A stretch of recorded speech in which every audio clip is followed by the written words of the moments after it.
Bonsoir. À la une de cette édition, la signature d'un accord stratégique entre la Guinée et un géant chinois dans le domaine de l'énergie.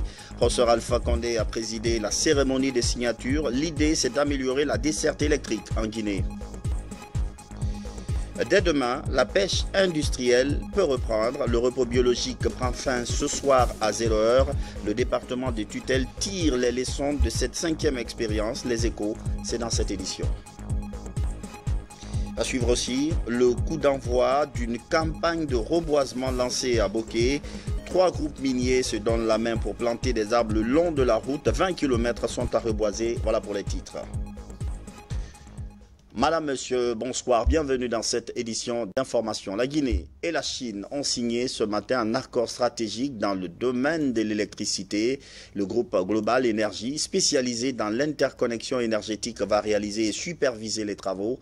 En signant cet accord, le président Alpha Condé espère combler définitivement les besoins de la consommation domestique. Sanassi Keita.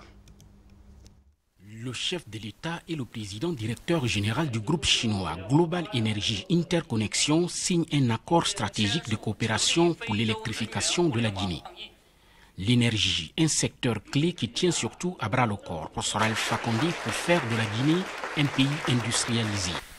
Je suis très heureux de venir à GEICO pour communiquer avec vous sur la coopération entre la Chine et l'Afrique.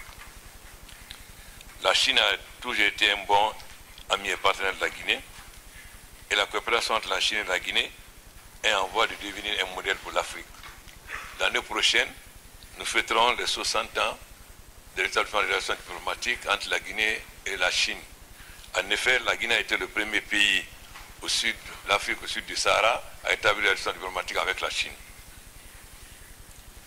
La Guinée est très reconnaissante à la Chine pour son soutien de longue date et souhaite approfondir la coopération entre la Chine et l'Afrique, entre la Chine et la Guinée, lors du forum sur la coopération sino-africaine, pour ouvrir une nouvelle ère de développement gagnant-gagnant.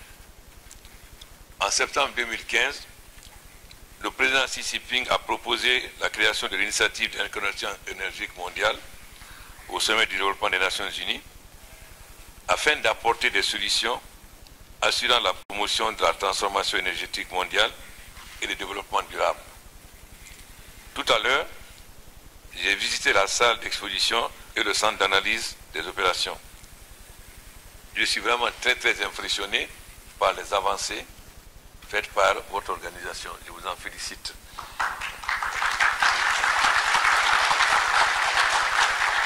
Sous votre direction, GEICO a effectué un travail significatif dans la conception, la coopération internationale, la planification, la recherche et la promotion des projets.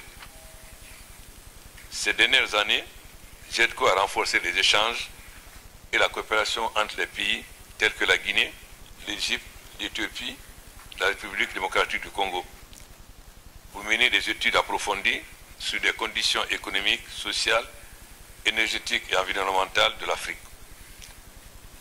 Tout cela afin d'apporter des solutions au développement durable en Afrique. J'exprime mon admiration et ma gratitude pour ces efforts. Mesdames, Messieurs, chers amis, la Guinée est riche en ressources naturelles. Le pays dispose de réserves importantes de bauxite. À peu près 2/3 des réserves mondiales. Nous avons des minéraux de fer de teneur élevée pour plus de 20 milliards. Des réserves importantes de métaux de base comme le cobalt, le cuivre, le platine. La Guinée est également riche en ressources hydrauliques. Elle est le berceau du fleuve Niger, du fleuve Sénégal et du fleuve Gambie, les 3 principaux fleuves d'Afrique de l'Ouest. Grâce aux ressources énergétiques et minérales abondantes, la Guinée a vigoureusement encouragé le processus d'industrialisation au cours des dernières années et sa trajectoire pour le développement économique est résolument positive. Avec le soutien et l'assistance de la Chine, la Guinée parviendra très prochainement à une autosuffisance en électricité.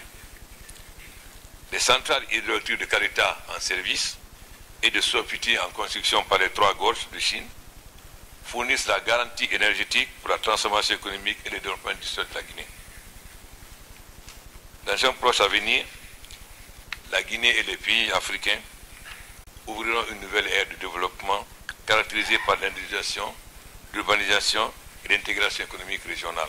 Dans la même dynamique, le coordinateur en charge des énergies renouvelables pour l'Afrique rassure. La promotion de l'industrialisation de l'Afrique passe par un approfondissement abondant, économique et durable en électricité. À cette fin, nous avons engagé l'initiative africaine pour les énergies renouvelables après le COP21 en 2015 en France. Cette initiative vise à promouvoir la satisfaction des besoins en électricité. En effet, plus de 600 millions d'Africains n'ont pas accès à l'énergie. Et sans énergie, nous ne pouvons pas nous développer. Aujourd'hui, puisque vous suivez tous la situation internationale, beaucoup de jeunes Africains meurent aujourd'hui dans les eaux de la Méditerranée. C'est-à-dire, l'Afrique est en train de se vider de ses forces vives. Et c'est une nouvelle forme d'esclavage. Parce que l'esclavage a vidé l'Afrique de ses mains les plus vigoureuses. C'est les jeunes qui ont été amenés en esclaves aux États-Unis. Ce qui n'a pas permis à l'Afrique d'avoir la première révolution industrielle, ni la deuxième, ni la troisième.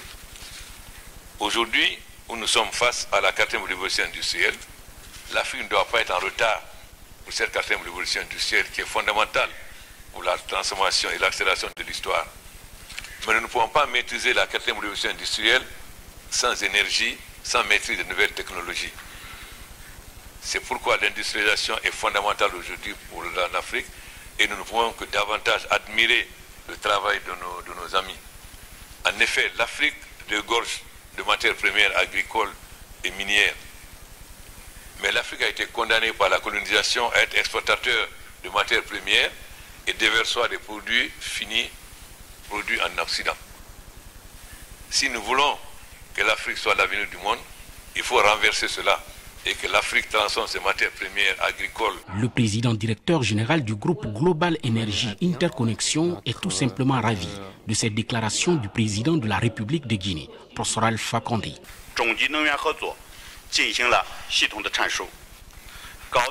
L'action sur le développement de l'énergie propre et de la coopération énergétique entre la Chine et la Guinée.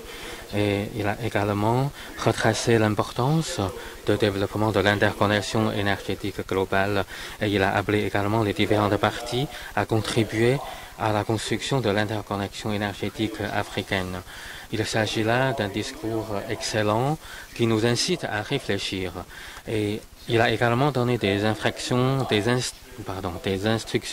importantes pour que nous puissions mener à bien notre interconnexion énergétique africaine. Je suis sûr et certain que grâce au soutien indéfectible du président Condé, nous allons apporter ensemble le bénéfice au peuple africain. À l'après-midi du 4 septembre, GEDICO, avec l'Union africaine et la Commission économique pour l'Afrique de l'ONU, vont organiser le forum de développement interconnexion énergétique africaine dans le China World Hotel. Et nous allons inviter plus de 400 invités distingués qui représentent les autorités publiques, les organisations non gouvernementales, les entreprises et les institutions de la Chine et de l'Afrique.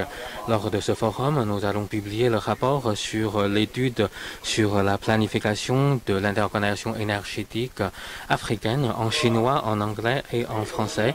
Et nous allons également publier l'initiative sur la création de l'Alliance de développement durable de l'interconnexion énergétique de l'Afrique. C'est le texte que nous avions signé tout à l'heure avec le président Condé.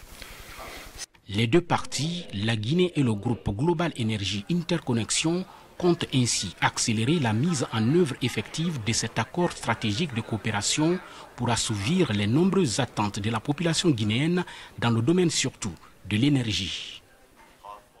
La signature au terme d'une visite guidée des installations du groupe chinois Global Energy. Professeur Alpha Condé a mesuré les performances de la société ainsi que les différents marchés qu'elle a exécutés en termes de contrats. Retour sur ces moments avec Sanassi Keita. Toutes les installations de ce grand groupe chinois évoluant dans le domaine de l'énergie ont été visitées avec une attention soutenue par le président de la République en compagnie d'une importante délégation.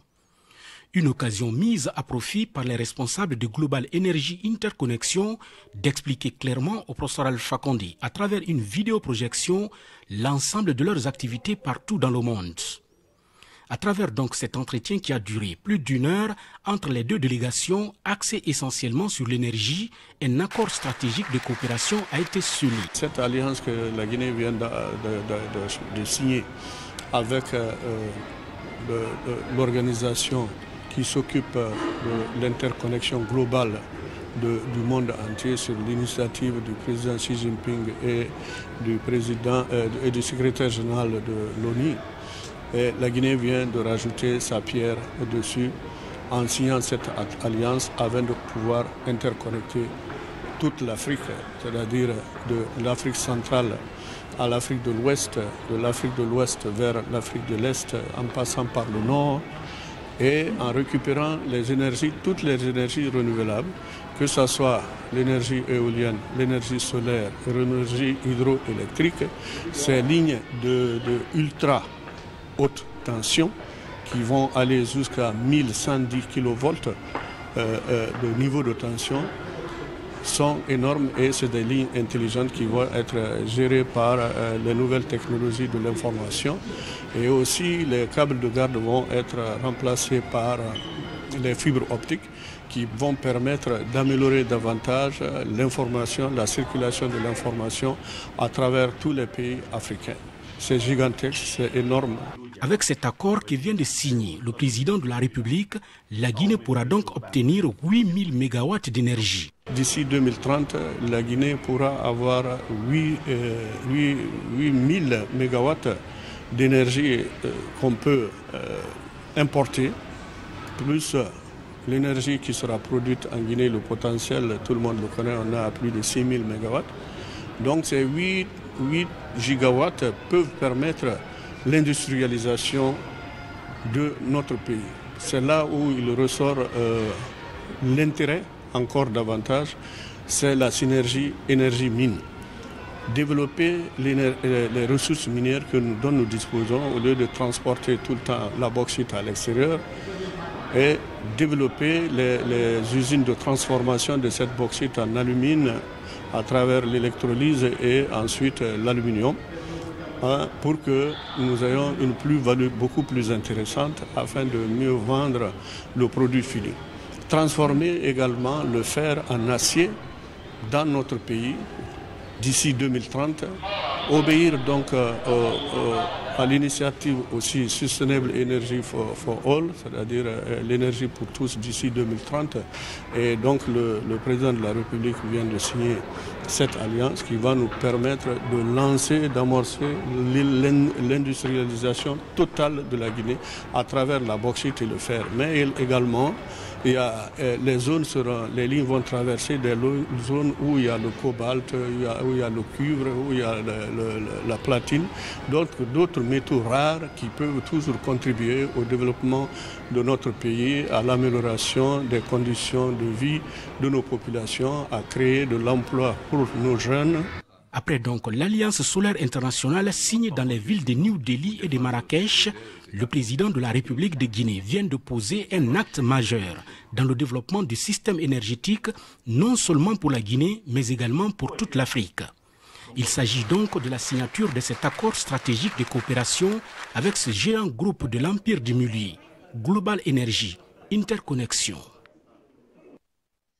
Retour à Conakry, la construction de logements sociaux. Le gouvernement a signé ce vendredi un accord de financement avec la Banque centrale et des banques privées. La cérémonie était présidée par le Premier ministre chef du gouvernement. Ce projet, une fois réalisé, devra permettre de faciliter l'accès au logement. Hadi Kamara. La promotion immobilière, une vision sociale et économique du chef de l'État, professeur Alpha Condé. Son ambition est d'œuvrer à ce que chaque Guinéen un logement décent et moderne, raison pour laquelle le gouvernement encourage les opérateurs du secteur à s'inscrire dans cette dynamique de changement. C'est dans ce cadre qu'une convention a été signée entre le gouvernement et ses partenaires.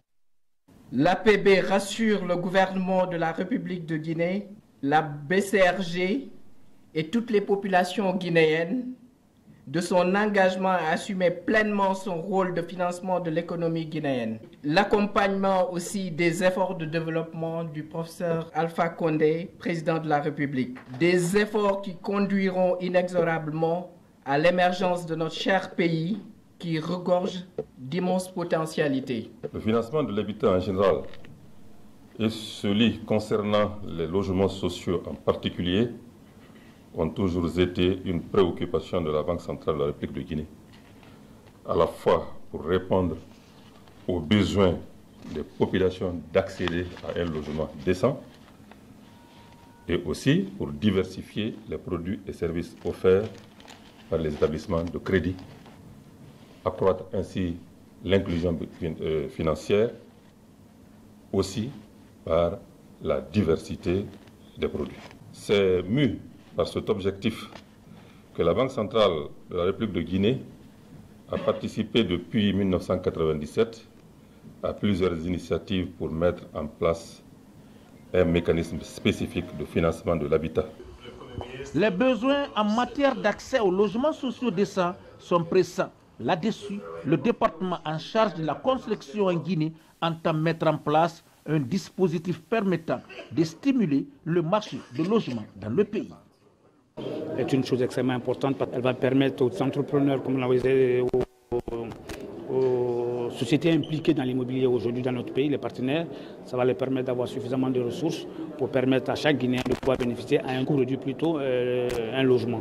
Je crois que ça c'est d'abord fondamental, c'est extrêmement important. Nous sommes très heureux en tant que ministère de la Ville de constater que ceci avance et que les banques primaires, la Banque centrale, tous, aujourd'hui, sont décidés d'accompagner le gouvernement, par conséquent accompagnent le ministère de la Ville et de l'aménagement du territoire pour qu'un cadre décent soit créé pour chaque Guinéen. Le gouvernement est déterminé à assurer la fluidité des transactions immobilières pour faciliter l'accès au crédit.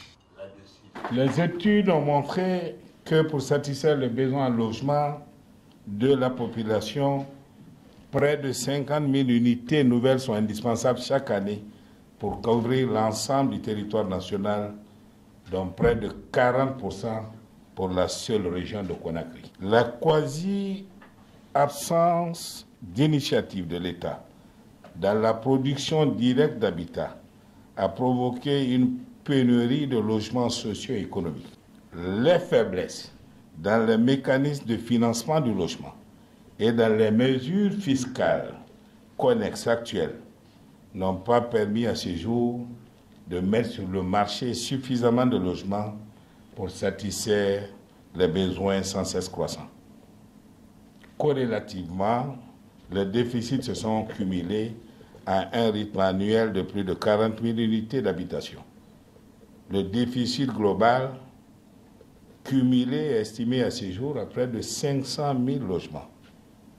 Tel est le défi auquel mon gouvernement doit faire face. La nouvelle politique du logement, telle que déclinée dans le programme du gouvernement, consiste à produire un grand nombre de logements sociaux et économiques et à favoriser l'accès à la pleine propriété au plus grand nombre de nos concitoyens, notamment les couches les plus défavorisées, en commençant par les fonctionnaires civils et militaires et autres agents de l'État.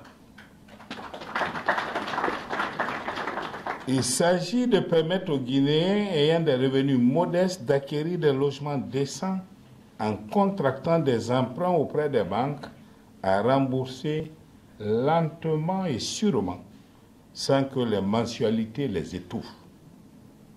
Dans ce cas, le rôle du gouvernement est de stimuler et de dynamiser le marché du logement en mobilisant les différents acteurs de la filière à travers, premièrement, la mise en place d'un cadre réglementaire souple et performant de régulation du marché. Deuxièmement, la définition et la mise en place d'un dispositif de financement adapté. Troisièmement, le développement d'un partenariat public-privé pour la réalisation de sa mission en matière de logement. Et enfin, le suivi régulier du marché pour corriger les imperfections par la collecte et l'analyse des statistiques. Déjà, l'État a pris des dispositions utiles en vue d'accélérer le processus de construction des logements sociaux en Guinée. Et cette note par laquelle le gouvernement guinéen porte à la connaissance de la population de la capitale que la 3e journée de la participation citoyenne aux travaux d'assainissement de la ville de Conakry, dénommée Conakry Ville Propre, aura lieu le samedi 1er septembre 2018 de 6h à 11h.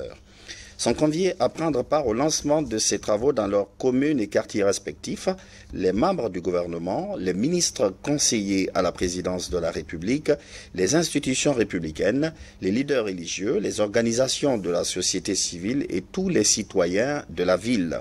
Par ailleurs, il est porté à la connaissance de l'ensemble des habitants de Conakry, et particulièrement aux automobilistes et motocyclistes, de l'interruption de la circulation des 6h à 11h. Sont exemptés de cette mesure les usagers ci-après: les ambulances, les véhicules de sécurité, les véhicules diplomatiques ainsi que toute autre personne disposant d'une autorisation spéciale. Le gouverneur de la ville de Conakry ainsi que les premiers responsables des communes sont chargés d'accueillir leurs personnalités et leur fournir toutes les informations utiles au bon déroulement de la présente campagne. Le gouvernement s'est compté sur l'esprit civique et citoyen des populations de la capitale afin de conférer à cette campagne une réussite totale. Le gouvernement. Dès demain, les premières heures, la pêche industrielle peut reprendre. En tout cas, ce soir, à partir des 0h, c'est la fin du repos biologique, un cycle que la Guinée observe depuis 5 ans et dont le but est de favoriser la reconstitution des produits de la mer. Ansouman Toumani Kamara. Pour la 5e année consécutive, la Guinée observe un repos biologique dans ses eaux maritimes. Les mois de juillet et août sont mis à profit pour suspendre toutes les activités de la pêche industrielle sur une étendue de 60 000 marins dans l'espace maritime guinéen. Cette interdiction constitue une mesure de gestion qui vise à favoriser la constitution des ressources halieutiques afin d'en assurer l'exploitation durable. Cette année, nous avons noté que la dite mesure d'interdiction a été globalement respectée. Aucun comportement illicite des acteurs de cette filière n'a été rapporté. C'est le lieu donc d'exprimer l'entière satisfaction du gouvernement dans l'esprit civique et constructif qui a habité tous les acteurs de la filière que je félicite. À partir de ce 31 août, les activités de la pêche industrielle reprennent, ce qui du coup va donner un nouvel élan aux opérations d'approvisionnement des ménages en produits halieutiques. Je voudrais, au nom du chef de l'État, le professeur Alpha Condé, et de son gouvernement, remercier particulièrement nos partenaires de la filière pêche industrielle qui nous ont soutenus et accompagnés dans cet exercice en mettant à disposition de nos populations les stocks de poissons de leur entrepôt frigorifique. Un repos biologique bien réussi qui a aussi permis d'arraisonner un navire. Ce bateau a été surpris le mois dernier en activité de pêche non autorisée dans les eaux maritimes guinéennes. En plus bref et en image, à ces inondations dues à de violentes pluies qui se sont abattues sur Cancan en début de semaine, les eaux auraient envahi plusieurs cases et grossi le lit du fleuve Milo. Des images impressionnantes montrant le désarroi des citoyens, surtout ceux de Carfa Moria, la localité la plus impactée. Sur le terrain, la Croix-Rouge préfectorale est sur pied pour recenser les victimes et connaître l'ampleur des dégâts. Nous y reviendrons. Bientôt le salon des entrepreneurs de Guinée. L'événement est signé AGIP, Agence nationale pour la promotion de l'emploi. Cette première édition est placée sous le signe de l'implication de l'entrepreneuriat dans le développement économique. Bernard Tonguino. Conakry s'apprête à abriter le premier salon des entrepreneurs. L'événement s'annonce pour les 13 et 14 mars 2019.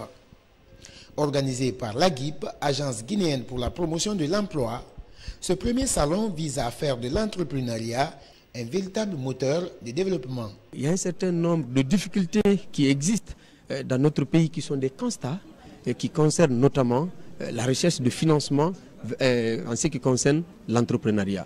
Donc nous nous disons qu'il faut, en faveur de ceci, organiser un salon pour essayer de comprendre les difficultés de nos Guinéens, de nos confrères, de nos compatriotes qui ont l'esprit d'entreprendre. Quelque chose qui va être annuel, qui va poser les vraies questions et qui va relever les vraies difficultés, qui va faire des vraies recommandations pour que ces aspects entrepreneuriaux-là soient allégés en matière de difficultés pour ceux qui ont l'esprit d'entreprendre. Au cours de cette conférence de presse, plusieurs professionnels du secteur privé sont invités. Ils viennent exprimer leur soutien à la démarche. Notre département, par son nom, ministère de l'enseignement technique, de la formation professionnelle, de l'emploi et du travail, se fait appeler de plusieurs manières.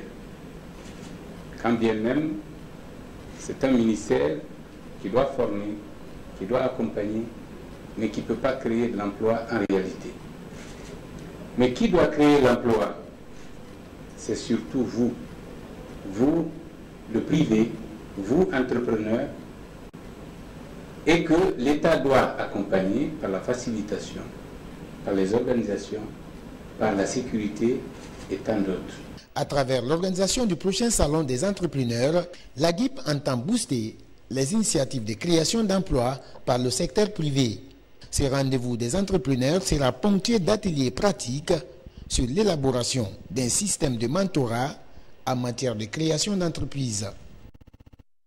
Formation, c'est l'heure d'une remise à niveau pour certains travailleurs de la Banque centrale.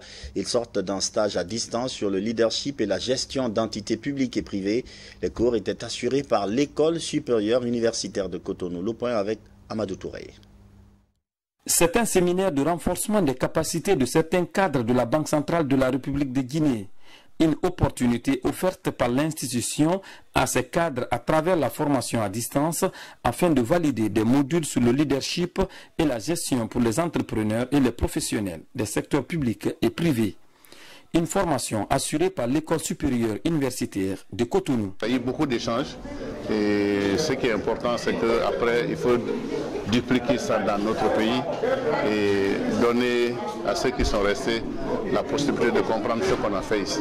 En plus du thème principal portant sur le leadership et ses exigences, le séminaire de 2 jours a également permis de renforcer les connaissances de ces dirigeants des entreprises et institutions de finances sur la bonne gouvernance et la promotion des compétences locales.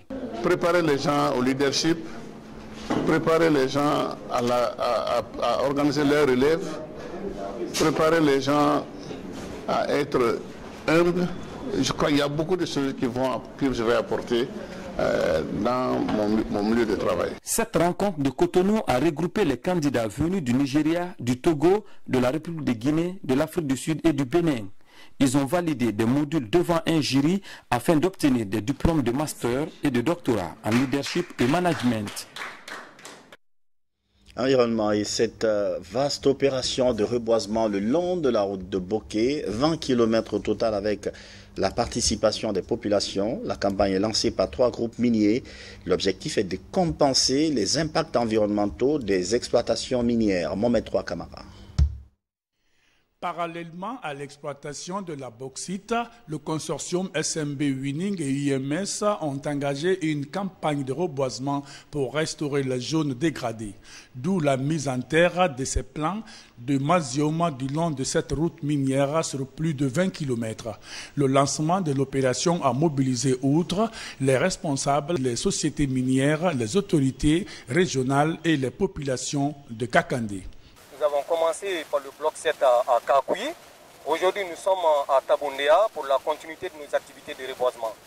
Ce reboisement s'inscrit parfois, surtout à l'émission, au blocage de la poussière générée par les activités du transport minier et surtout du bruit. La restauration des zones d'exploitation minière est une exigence en termes de développement durable. C'est pourquoi ces représentants à la base se réjouissent de cette volonté des sociétés minières d'engager cette vaste campagne de reboisement. Toute société minière qui évolue dans un environnement crée des dégâts d'une certaine manière. Et dans les cahiers de charges, il est dit qu'il faut quand même procéder aux réparations ou à la compensation des dégâts qui ont été causés, n'est-ce pas, au niveau des communautés ou au niveau vraiment de l'environnement biophysique. C'est dans ce cadre-là que nous sommes là. Et moi, je trouve que c'est une activité qui vient à point nommé. C'est un ouf de soulagement. Nous sommes très, très satisfaits de ce reboisement parce que c'est la traduction en acte des engagements de la société vis-à-vis des communautés pour le respect du contenu local. Acacia Mazium est une plante de couverture à croissance rapide. La société entend ainsi élargir cette campagne sur l'ensemble de ses zones d'intervention avec cette essence forestière.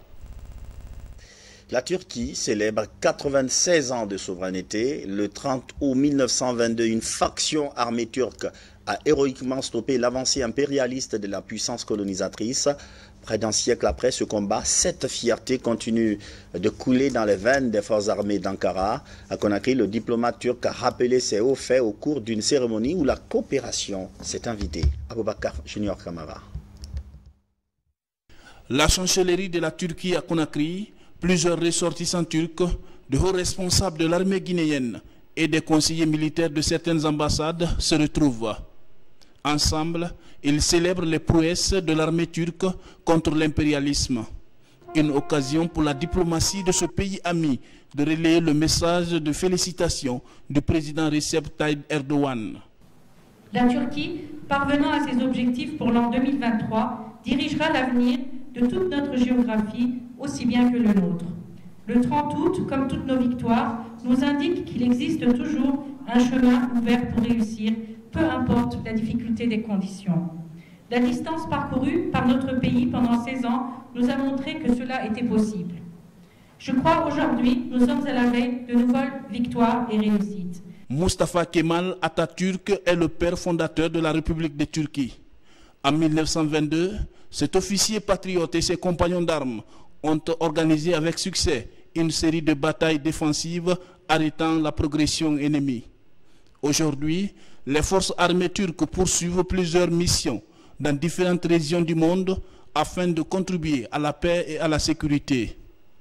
Elles réitèrent également leur disponibilité à offrir des opportunités de formation au personnel militaire guinéen. Au début de cette année 2018, notre bureau militaire a pris officiellement ses fonctions au sein de l'ambassade de Turquie à Conakry. Notre plus grand désir est de développer avec la Guinée, pays amis et frères, nos relations dans le domaine militaire ainsi que dans d'autres. Dans ce contexte, nous visons à contribuer surtout à l'éducation et la formation du personnel militaire guinéen. Sur le plan de la coopération, je crois aujourd'hui les deux présidents, le professeur Alpha Condé et le président turc, ont la même vision dans tous les domaines, surtout dans le domaine militaire. Et dans le cadre de la coopération, déjà un premier pas est déjà franchi. L'usine militaire aujourd'hui est fonctionnelle grâce à la volonté politique de M. le Président de la République et aussi nos partenaires turcs. C'est un exemple.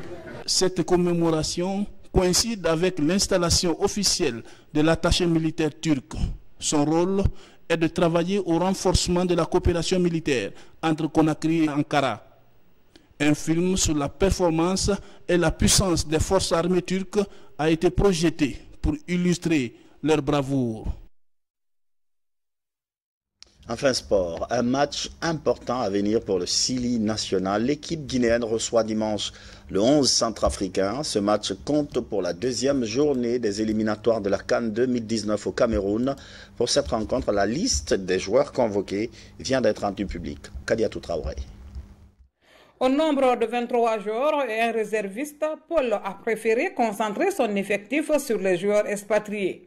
Le seul évoluant dans le championnat guinéen est en attente. Il s'agit du défenseur du Royal Athletic Club, Abdoulaye Paye Kamara. Et 6 autres sont à leur première sélection, dont le gardien de but Kone Ibrahim, le défenseur Pakonaté et l'attaquant Kabasouri. On est en train de construire une équipe, ça prend toujours le temps. Si on n'est pas patient ou patienté, ça va être compliqué. Rome, c'est pas construit à 2 jours non plus. Mais de toute façon, j'ai beaucoup confiance en ce que moi j'ai vu. Maintenant, je le sais que le temps est court, mais c'est pour ça aussi que j'ai choisi les joueurs avec expérience qui peuvent s'adapter un petit peu plus. L'entraîneur a donné tant d'informations sur l'équipe nationale, mais aussi et surtout le cas des binationaux. Tout le monde veut venir en sélection. Malheureusement, on n'a pas une liste de 40 parce que tout le monde vraiment voulu pour montrer ses valeurs et ses qualités. Alors je pense que c'est un bon signal et on doit continuer sur ce signal. Et comme j'avais dit, j'ai beaucoup confiance aux joueurs. Avant ce match contre la République centrafricaine, un stage de préparation et de perfectionnement des joueurs se tiendra au Maroc du 2 au 6 septembre 2018. Par exemple, si on a fait le stage ici, ça va être trop compliqué. Avec la pluie, tu le sais, le stade 28, le pelouse, c'est très faible. Alors avec la pluie, c'est très difficile, on va gâter le terrain. Encore si le Centrafrique va venir pour s'entraîner là-bas, on prend trop de risques. Mais aussi pour la sérénité du groupe, moi je préfère de préparer ailleurs, dans des bonnes conditions, à l'aise, sans pression, qu'on peut créer une atmosphère bien pour rentrer Conakry et pour attaquer le match. Pour rappel, la Guinée est dans la poule H avec la Côte d'Ivoire, le Rwanda et la République centrafricaine. Le Série national de Guinée avait fait un premier exploit au stade de Bouaké, en Côte d'Ivoire, en battant la formation ivoirienne sous le score de 3-2. C'était au mois de juin 2017. Et ce communiqué par lequel, c'est un rappel, le gouvernement porte à la connaissance de la population de la capitale que la 3e journée de la participation citoyenne aux travaux d'assainissement de la ville de Conakry, dénommée Conakry Ville Propre, aura lieu le samedi 1er septembre 2018 de 6h à 11h. Sont conviés à prendre part au lancement de ces travaux dans leurs communes et quartiers respectifs les membres du gouvernement, les ministres conseillers à la présidence de la République, les institutions républicaines, les leaders religieux, les organisations de la société civile et tous les citoyens de la ville. Par ailleurs, il est porté à la connaissance de l'ensemble des habitants de Conakry et particulièrement aux automobilistes et motocyclistes de l'interruption de la circulation des 6h à 11h. Sont exemptés de cette mesure les usagers ci-après: les ambulances, les véhicules de sécurité, les véhicules diplomatiques ainsi que toute autre personne disposant d'une autorisation spéciale. Le gouverneur de la ville de Conakry ainsi que les premiers responsables des communes sont chargés d'accueillir les personnalités et leur fournir toutes les informations utiles au bon déroulement de la présente campagne. Le gouvernement s'est compté sur l'esprit civique et citoyen des populations de la capitale afin de conférer à cette campagne une réussite totale. Le gouvernement. C'est la fin de cette édition d'information. Merci de votre fidélité à la télévision nationale. Bonsoir.